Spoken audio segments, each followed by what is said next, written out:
This is an article from January 11th, during the second impeachment voting of Donald Trump, and is talking about the events that occurred on January 6th,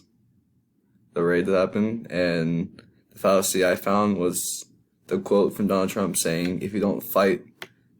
for if you don't fight, then you're not gonna have a country anymore."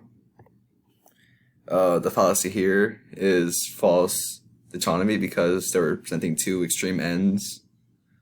of possibilities, as if they're the only two possibilities when there could be many others.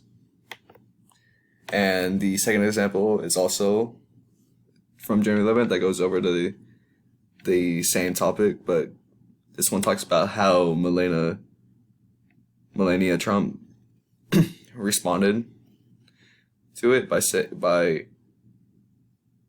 her not condemning it. Um, by her condemning it, it would be like if he flew the Twin Towers on 9/11, and then she denounced the people responsible for tragedy. Um, this is a false analogy